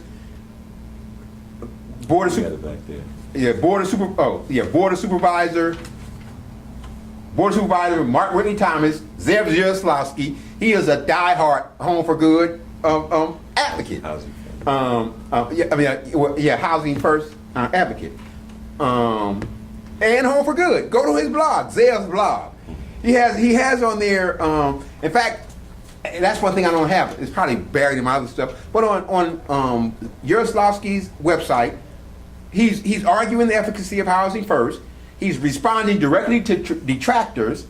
And it's a blog post it's a blog post on a news conference that was held in December of 2010, right after Home for Good was launched. And it's like a $13 million grant that the Hilton Foundation was making. They're passionate Housing First apologists and funders. These billionaires believe the best way to end the homeless, they want to help the homeless. So they're billionaires. We're going to help the homeless. And it's good, it's good you up there. But you can't help me by you can't help me by housing me in a place where I can do drugs. Don't give me permission to do drugs. When I was a drug addict, if you gave me permission to do drugs, I was going to do drugs. And as long as I did drugs, I was going to be destroying myself. So you can't help me. I don't care how much money you have or how good your intentions are. You don't help me by allowing me to do drugs, by giving me an apartment and giving me permission to continue doing drugs. But anyway, this was a news conference announcing this $13 million donation by the Hilton Foundation, and in the post was answering the critics of Housing First. And what Yaroslavsky's post says is, once we get these people into a home and establish, once we get these people into their own homes and establish a trusting relationship, we can open their hearts and their minds to the treatment they need, to the services they need, so that they can function in our society. In order to help your homeless, we've got to give people homes. So that's straight on Yaroslavsky's blog, and it's quoting him. So this is his position. But these people are all individuals with disability and disproportionately racial minorities. And these people who you are talking about, housing them in these facilities, once we build a trusting relationship, we can open their hearts and their minds to the treatment they need. But what happens in the meantime, between the time you get them into a home and open their hearts and minds to the treatment they need so that they can function in our society? By necessary implication, they're not functioning in our society before they get the treatment they need. Right. Here's what the law says. This is from Electronic Code of Federal Regulations. This is official printout of the federal regulations, discriminatory conduct under the Fair Housing Act. And what this deals with is what's called the effects standard, the Fair Housing Act's effects standard of liability. And it codifies into law the doctrine of disparate impact. And what this says is this: discriminatory effect. Liability may be established under the Fair Housing Act based on a practice's discriminatory effect as defined in paragraph A of this section, even if the practice was not motivated by a discriminatory intent. The practice may still be the practice may still be lawful if supported by a legally sufficient justification, as defined in paragraph B of this section. The burdens of proofs, and then it shows what the burdens of proof. But here's paragraph A, discriminatory effect. A practice has a discriminatory effect where it actually or predictably results in a disparate impact on a group of persons or creates, increases, reinforces, or perpetuates segregated housing patterns because of race, color, religion, sex, handicap, familial status, so forth. So what it is saying is, if you're a group covered by the Fair Housing Act, including racial minorities, disability, people with disabilities, and a housing facility houses you under practices that have an adverse impact on you, it's illegal. Sure. It's discriminatory. Even if discrimination is not intended, it is discriminatory. And not only does it say that if it results in a disparate impact or adverse impact, but if it will predictably result in a practice. Now, what is the name of this document again? This is part 100. To find it is 100, part 500. Well, it's 24 United States Federal Code. 24 CFR 100.500. If you want to look it up, you put a 24 CFR 100.500, and it's called it's the Fair Housing Act's effects standard of liability, and it's basically a disparate impact. And disparate impact, here's a HUD. This was promulgated in February 2013 when they first published disparate impact, the effects standard. And this is from the Code of Federal Registry where they're talking about this rule, and this is why we're putting this rule into the law. And what they establish is that disparate impact has been around since 1978. I think the 8th Circuit, Court of Appeals for the 8th Circuit Federal Court first established liability under the disparate impact for the first time. And the 9th Circuit did a couple of days later, and the 9th Circuit covers California. And so disparate impact has been around for a long time, specifically applicable to the housing circumstances. But on February 15, 2013, HUD made a decision or fulfilled the decision to codify disparate impact into law. And what they explained in the Federal Registry is that they're doing it so that we'll have a uniform standard nationwide, because all but one federal circuit had upheld disparate impact, and then there's one federal circuit who hadn't. I forgot which one it was, but it assumed that it was valid. So it never squarely addressed, yes, we're validating disparate impact, but this one circuit assumed that it was without deciding. It assumed without deciding. All other federal circuits that squarely face the issue of disparate impact upheld disparate impact as a viable theory of liability. So based on this disparate impact, it basically lays the groundwork for a potential class action lawsuit. Yes, but not just class action under disparate impact. They talked about a group of people. Well, but here that's the key thing is a single person can sue for disparate impact. Sure. Or a group. So and what it's all about is this. Because your policies and practices, for instance, Abbey Apartment. First of all, what percentage would you say is racial minorities on Skid Row? Probably somewhere in the 85-90% range. Majority African. Okay. Abbey Apartments, 80-90. I'd say at least to be liberal, 80%. Sure. African American. And Hispanics. Okay. So basically any policy or practice that has a positive or negative impact on Skid Row in general, or Abbey Apartments in particular, will have a disproportionate impact on racial minorities because they're so overwhelmingly represented. Sure. And so what the law says is, it's not a coincidence that these policies that you're operating is harming me as a black person. Because you see, we're all almost of the same color. So you need to be aware that if you have this policy, it's going to disproportionately impact this particular group. And so what the law says is that's illegal, and then one person from that particular group can step out of that group and say, even if all the other persons in that group don't care or don't know how to pursue their rights, one person can step out of that group and say, I have a right and I want to invoke my right not to suffer under these policies because it's discriminating against me. I'm a person with a disability, I'm a racial minority, and these policies are impacting me as well as others, and even though they don't want to say anything about it, I do. So let me ask you this. You know, we've thoroughly laid the foundation of the position of the situation. Can Skid Row Housing Trust hide behind these policies? While the law says it's illegal, can they hide behind these policies and say, oh, we're just going by these guidelines from these policies, and therefore, you know, like clear their conscience, so to speak? No. Here's why, and that goes back here. That's why I laid this out from the beginning. Because here's the thing. First of all,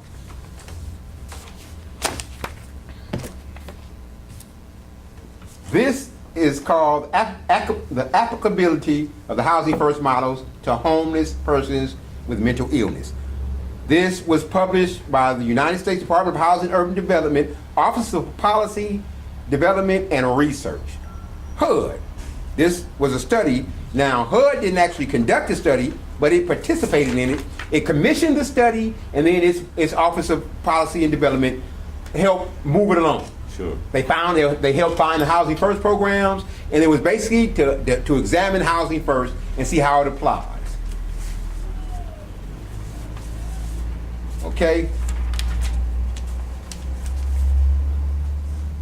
In recent years, an approach known as Housing First has emerged as one model for serving chronically homeless people. HUD began this study as a first step in describing how Housing First programs actually work and what sorts of short-term outcomes are realized by the people they serve. First of all, you can't establish long-term policy based on looking at what's the short-term going to be. But the bottom line is, HUD commissioned this to see, let's look at what Housing First is really about. Okay?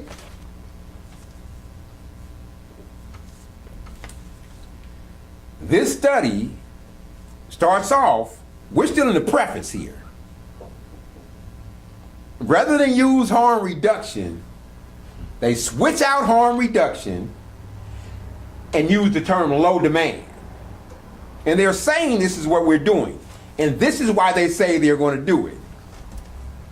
Politically, the harm reduction approach has been aligned with the contentious debate of drug legalization, resulting in rhetoric which has implications for the clarity of any pursuant discussion on which drug policy might actually work. In this regard, it is difficult, if not impossible, for the government to support a set of policies, some of which are objectionable on legal grounds, that have been grouped under the category of harm reduction. Under the circumstances, it is necessary to use the less politically and emotionally freighted term low demand. Okay? The problem is, while they switch out these terms one for the other, they do not make any distinction whatsoever in the substance of the terms. Sure. So, this was a footnote. Now here is the paragraph that triggered the footnote. Right.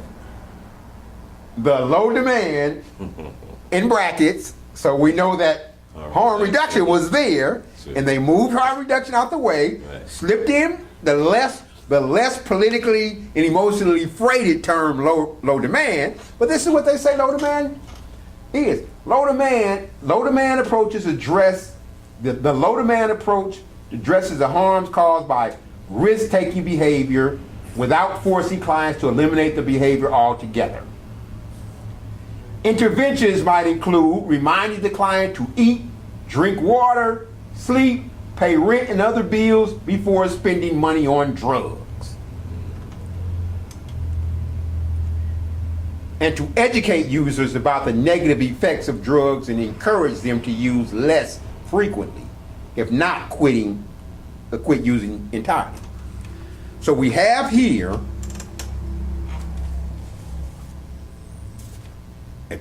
published by HUD. Go to HUD's website, Google Housing First Models Homeless Persons with Disabilities Google Housing First HUD. This study should go up. You can go on their website. This study is on HUD's website. It's something like 207 pages, PDF. You click on the link. So this is HUD. HUD recognizes. Housing First includes interventions, include advising the client, reminding the client to do these things before you use your drugs. Okay? If you go further into here, I got a light, but I didn't highlight it, but it admits, this study admits that under McKinney-Vento, drug use is forbidden. The study admits that under HUD regulations, housing providers cannot knowingly allow tenants to use drugs. Okay, here it is. Accordingly, HUD requires in its grant agreement that providers cannot knowingly allow any illegal activities, including illicit drug use, to be conducted in the project. Okay? So this study, it recognizes that low demand harm reduction does permit drugs, and it recognizes that HUD's regulations forbid this. Now, let me just intervene for a minute. Now, knowing that this is a climate where here in Skid Row, Skid Row Housing Trust is a housing provider, landlord, owner, and operator that encourages, they embrace the harm reduction housing model.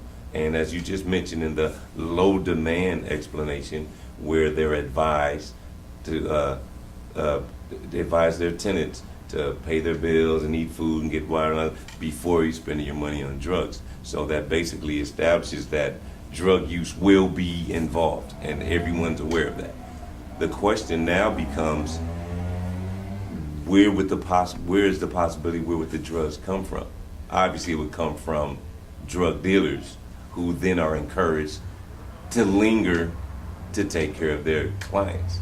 So let me ask you, is it possible that the drug dealers, I'm pretty sure they aren't aware of any of this. Why is it so many drug dealers in Skid Row? And is it possible that the landlords, like Skid Row Housing Trust, are encouraging them to come tend to their clients? First of all, I want to remind you of what I got to go back. I don't know if I covered this one part, but I'm gonna cover the close of that preface, and that gives you a pretty good idea of how some common sense, what people would know, aside from the law, what person would not only assume through common sense, but they're being told what HUD should assume through common sense. This study is telling them this, and this is in the close of the preface. Sure. We cannot deny the realities of homeless people abusing substances. The great majority of them, when sheltered, are going to be living in multi-unit buildings in which their ongoing substance use will affect others. Persistent drug use, for example, will offer an ongoing temptation to others who are themselves at various phases of change or recovery. Even if homeless clients do not sell illegal substances themselves, their use ensures that they are caught up in the crime and violence that accompanies drug and alcohol abuse. For many people, substance abuse brings changes in behavior, belligerence, noise, bizarre behavior, etc., that undermines social/therapeutic health. Moreover, ongoing use of alcohol and drugs leads to progressive debilitation and adversely affects the capacity of those so afflicted to make good decisions. Acquiescence in active substance use does have consequences. On the other hand, as this study documents, some housing first programs can ameliorate some of the worst social effects of persistent drug abuse through close and proactive contact with the client and steady commitment on the part of an interdisciplinary team to meet the needs of landlords as well as clients. On the other hand, there are certainly not enough cases in this research effort to conclude persuasively that the staff intensity evident in these examples is widely replicated. To the extent that projects using low demand / harm reduction / housing first acknowledge these social realities, then low demand may well comprise a feature of a viable response to chronic homelessness. However, the department, meaning HUD, cannot, in the name of low demand, condone or acquiesce in the continued, unabated use of harmful substances or accept the ultimate expendability of people who do not recover. That should have slammed the door shut tight. Wow. On the very idea of promulgating housing first harm reduction. Sure. Wow. Yet, HUD goes on to embrace this policy. So, anyone who reads this, the study, this is in 2007.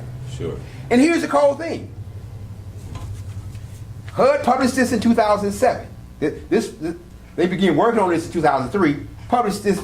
The study was published in 2007.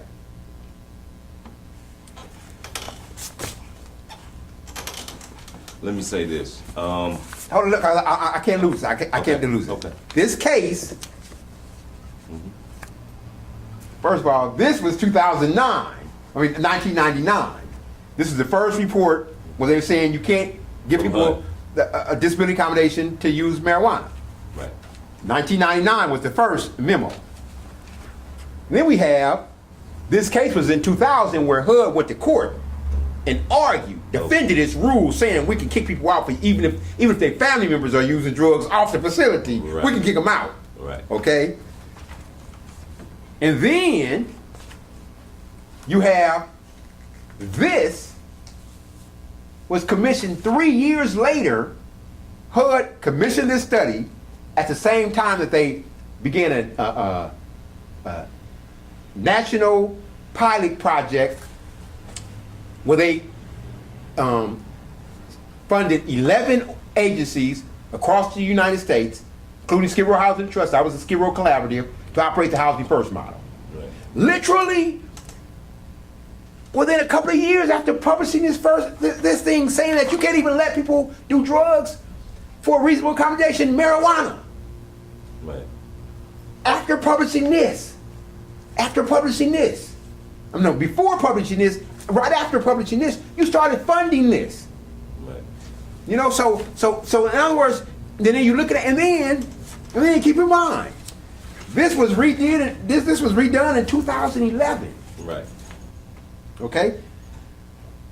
But Home for Good was launched, Opening Doors Across America was launched in 2010. Right.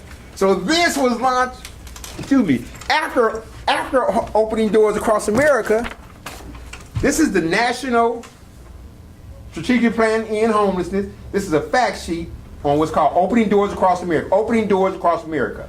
This is the National Strategic Plan to End Homelessness, promulgated by the United States Interagency Council on Homelessness. All right?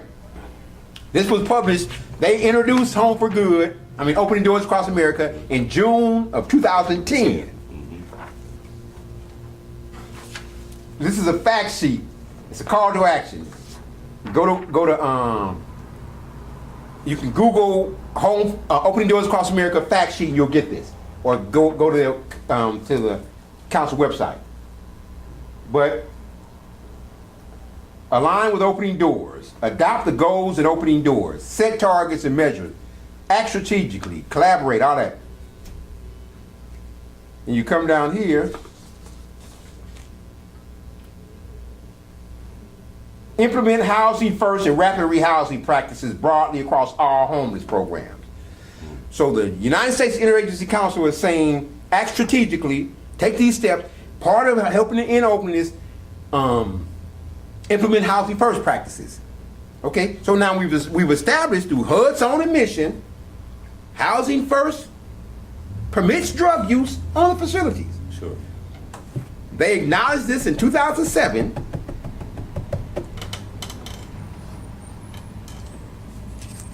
In 2010, in 2000, first of all, they acknowledged in 2000, in 1999 first, they acknowledged through the first legal memo in 99, they established you can't do drugs on the facility. Right. 2000, they defended their right to evict for using drugs on the facility, even if you're off the facility, even if it's a guest or a family member. Right. Then in 2003, they commissioned this study, and at the same time they commissioned this study, HUD commissioned this study in 2003, and then the United States Interagency Council on Homelessness funded 11 pilot projects, including the Skid Row Collaborative. So at the same time that they were investigating or studying housing first, they were funding housing first programs. Right. And so then we have for this issued in 2007. In 2010, you have opening doors issue advising people to do housing to promulgate the housing first model, which they admit allows drug use. And then in 2011, they come back with this, admitting. So you published opening doors was published in June of 2010. This is January 2011.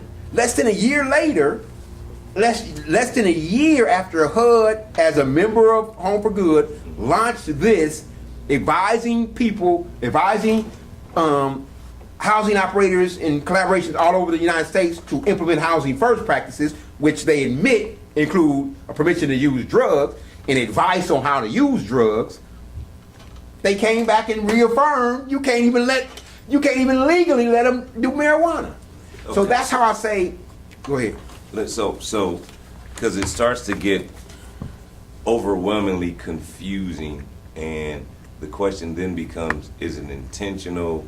What is the real undercurrent behind all of this? Because you've got, like you said, there's evidence that says it's illegal. Evidence says that it's not illegal. No.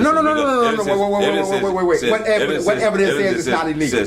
Says we're gonna fund it. And, it's a lot. It's a big spectrum. But my point is, why do you think they say it's illegal, but we're funding it? Here's the underlying current. Here's the underlying purpose. It's a political agenda that is dominating the law. Politics are trumping the law. The political agenda is we want to end homelessness. It is a worthy cause, impeccably worthy cause. And personally, I believe that people who are in high places, in positions of power, they have to balance. First of all, you have people like the Hilton Foundation, other philanthropic organizations that will put out considerable sums to help with homelessness. You can go on the Midnight Mission, see on their walls where they got all these people. People with money will donate to help end homelessness, to help with the low. So what it boils down to is there is an impeccably valid, impeccably moral imperative to end homelessness, and a lot of money and a lot of power and a lot of political clout behind that issue. But it is such an intractable problem. it is such a difficult issue to deal with because you have this intermix of drugs, alcohol, and all that stuff, disability, that they have decided we're going to forget about the law. We're going to just get the homeless off the streets, and we'll deal with them once we get them off the streets. We're ending homelessness, and then we'll deal with the consequences later. But how are you ending homelessness if you're allowing drug use in the venues? That I don't understand. I don't understand. No. The logic. The logic is flawed because you will never end homelessness because as long as people on drugs, they will not be conscious enough to remain responsible on a long period of time. Exactly. And eventually they'll go back to becoming homelessness again. Exactly. So you're just creating a never-ending cycle. Well, what the McKinley-Vento Homeless Assistance Act and the Shelter Plus Care model recognizes is that you need housing and supportive services linked. So it's not just providing housing, it's providing shelter plus care to produce stable housing. What Housing First does is it openly excises the care component from shelter plus care. You got shelter plus care or housing plus care, and then you have housing first. So housing first literally excises care from the whole picture. See what I'm saying? Absolutely. And then, so you have housing first, and then what's next? It's implied that something will come next, but not necessarily housing first. What's second? Right. And far too often, housing first actually breaks down to housing only. Right. And so what they're doing is they're sweeping the problem of homelessness not under the rugs, they're sweeping this problem into other apartment buildings. And what does this study say? That it's going to impact people who are living there and recovering in various stages of recovery and change. Sure. So you knew, when you fund housing first, you knew when you started, even if you didn't know it through common sense before this, you knew at this point. They told you in your own study. They told you it's going to impact other people. Right.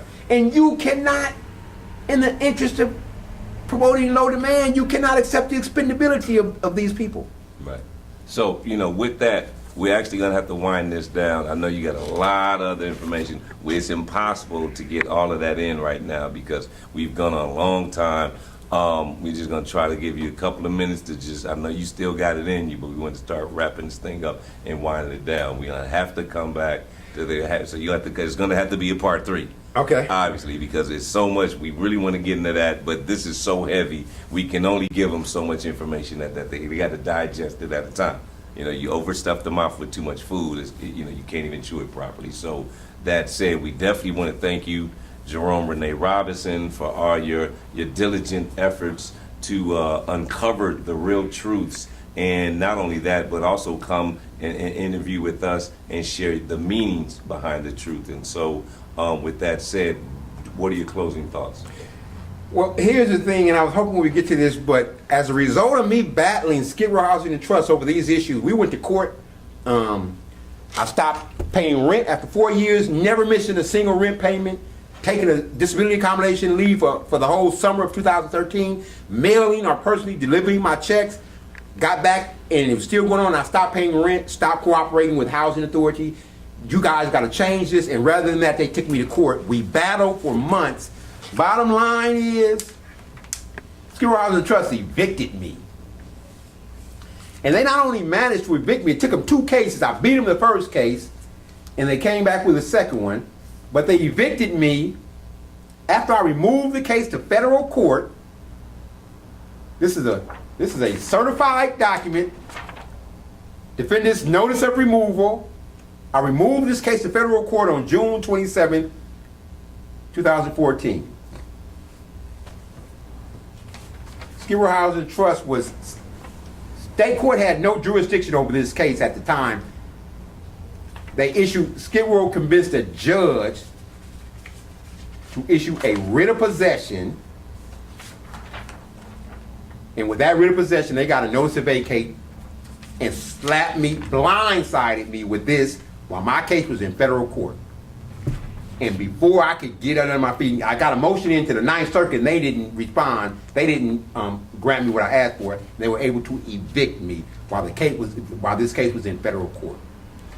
And so that is, I had this laid out to get to that. Even more, I have certified civil records registry showing that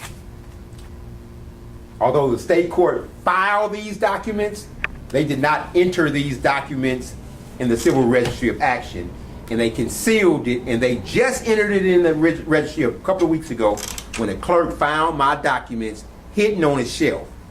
And so, and then last thing I want to say, if you go back and Google Project 50, I don't know what I did with the study on that, but if you Google Project 50, you will find in Project 50 all the people listed, all the organizations listed to support that Housing First program, and courts are listed in there. They actually list courts, the Los Angeles County Council, City Attorney's Office, courts.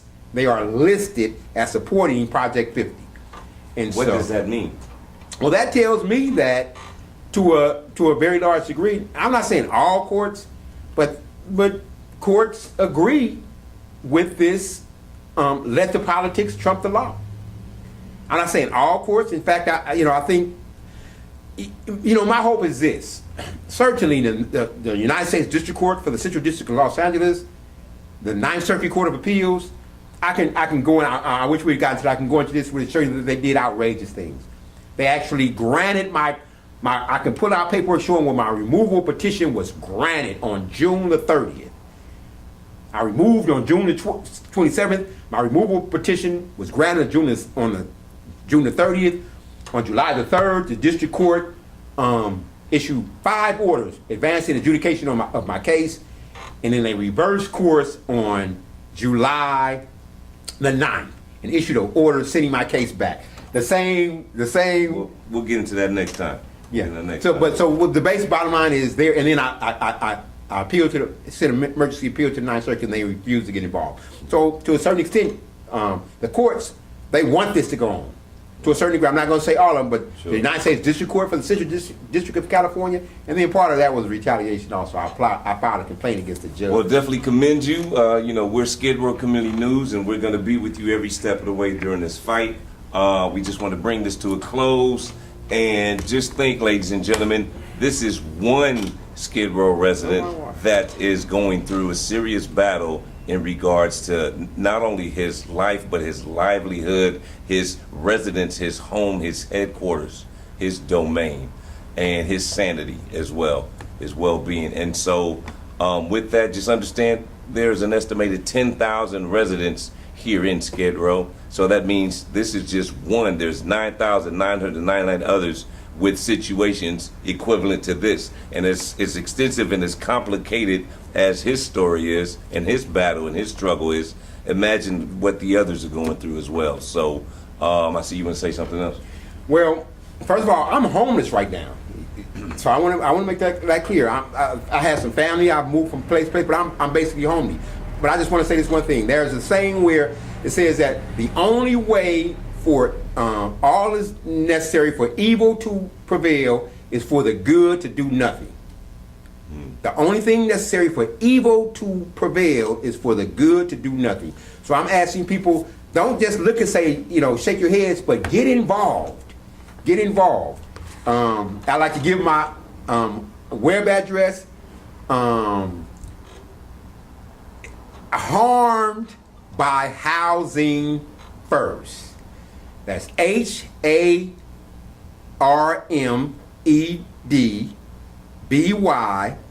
the number 1, ST@gmail.com. Harmed by Housing First. Get with me, because I'm going to have to deal with copying. There's information I can share other people. Get with me if you're interested in any way in following through and being up to date on this, and maybe even lending a hand. Okay, let me just, one last question. Hopefully we got a couple more minutes. But Skid Row Housing Trust prides itself on being a housing provider to homeless folks and ending homelessness. You're homeless now They render me homeless. because of Skid Row Housing Trust. Exactly. So how can they say they help end homelessness and they created homelessness with Exactly. you? Exactly. I'm gonna tell you something. Exactly 4 weeks before I opened my door and got blindsided with that writ of possession, I graduated. I participated in the graduation ceremony at Los Angeles City College, summa cum laude. You know, so I've done all kind of work with Community Lawyers Incorporated, nonprofit that helps low-income people. With my church, they render me homeless because I battled this. Because I refused to, and then they didn't get into court and defend housing first. Got in court. This is only about non-payment of rent, and they refused to address the issues. And I'm saying, here's the issue. That's why I removed to the federal court, because in the unlawful detainer court, they were just saying this is about, and I'm saying no, this is what this is about. And I've successfully moved my case to federal court for the second time. The first time, the federal court sent it back. So it is very complicated, but you hit the nail on the head. This is a nonprofit that prides itself on helping the homeless, and they rendered me homeless, and they did it in ruthless fashion. They did it in a ruthless fashion, and they convinced the judge to do it. Judge Judith L. Christian. She issued the order for the writ of possession that, or her court, she ruled on the failure to appear after the court filed my removal papers. They filed but didn't enter my removal papers into the record, but they filed them. I can show out they filed them, but they didn't enter them into a record. And 6 days later, her court issued the failure to appear, and which justified the writ of possession. So ruthless, utterly ruthless. They not only rendered me homeless, but utterly ruthless in their tactics. So that's the organization that we're talking about. So we're going to conclude this. Thank you so much for that insightful information. Obviously, we're going to need a part 3, but this concludes part 2 of the hidden truth about Skid Row Housing Trust. And obviously, there are a lot of other governmental agencies that are also involved. This is Inside Skid Row Nonprofits, and you're watching Skid Row Community News Network. Good night.